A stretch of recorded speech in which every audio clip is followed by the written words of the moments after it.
Hoje eu vim contar do dia que eu quase matei uma rapariga. Vocês precisam escutar essa história. É uma história triste, que dá raiva, mas que também me faz ter essa memória aí que até hoje eu racho o bico de rir. Quando eu era casada com esse ser, a gente montou um bar que ficava a 2 ruas da nossa casa.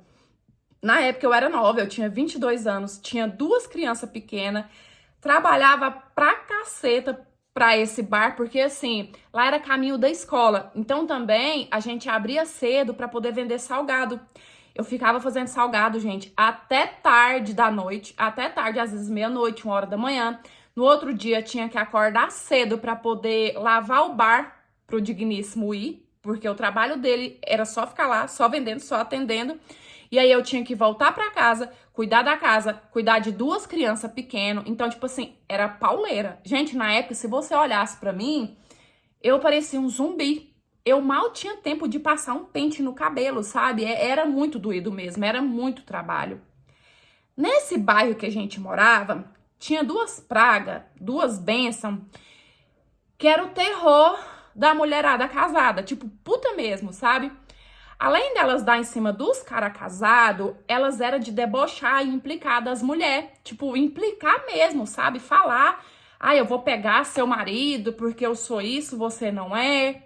E quando a gente abriu o bar, eu já avisei pra ele. Falei assim, olha, eu não quero essas 2 dentro do bar. Tá bom.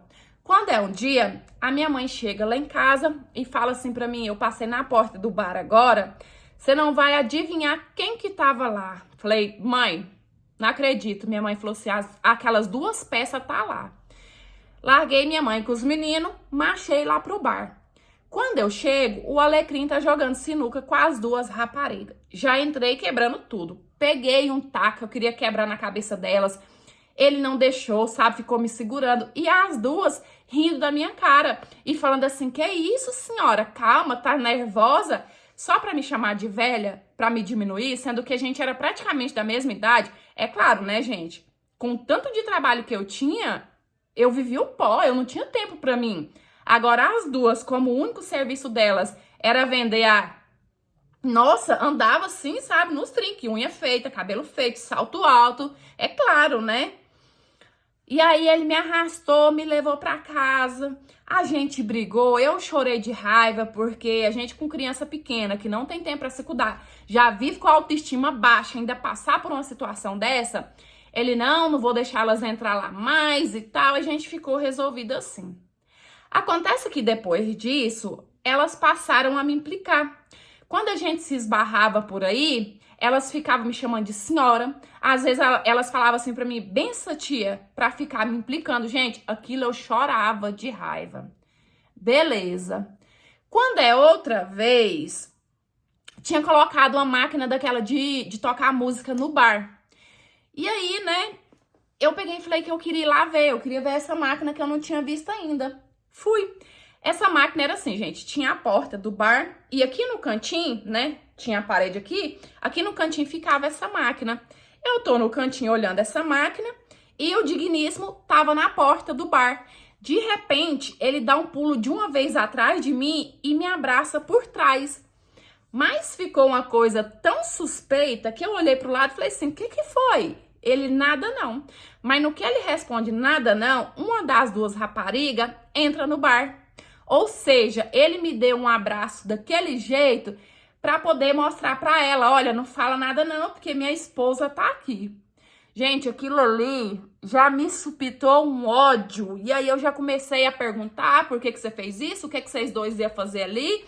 E ela já começou a rir, a falar de novo pra mim, calma senhora, porque ela sabia que eu odiava, sabe? Eu brigando com ele, comecei a quebrar as coisas, peguei um copo, taquei nela, mas infelizmente não pegou.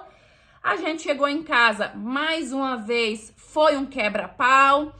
Falei assim, gente, dessa vez ela me paga, sabe? Dessa vez não vai ficar por isso mesmo, não.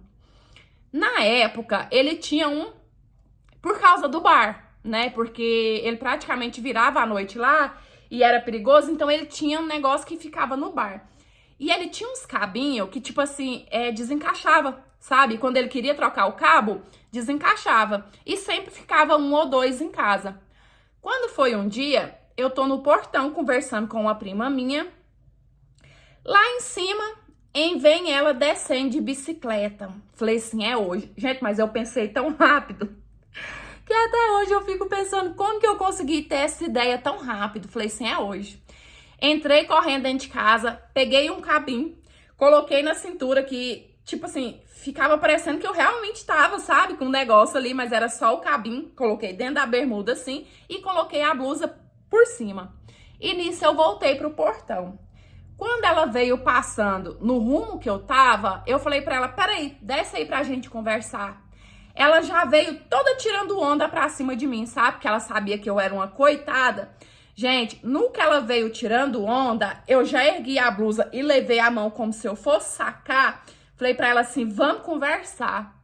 Quando ela viu, ela arregalou o olho desse tamanho.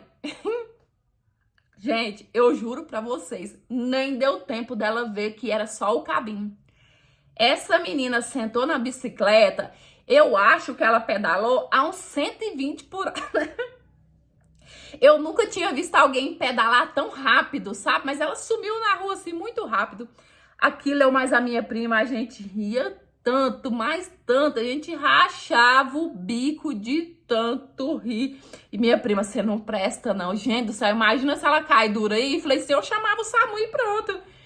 Mas depois disso eu acabei me separando dele. Porque chegou um ponto que eu percebi, né, gente? Que o problema não era elas. O problema era ele, né? Que gostava, que dava corda. Depois eu até fiquei sabendo que ele já chegou a agarrar elas no bar. Mas assim, era um trem também que tava na cara, né?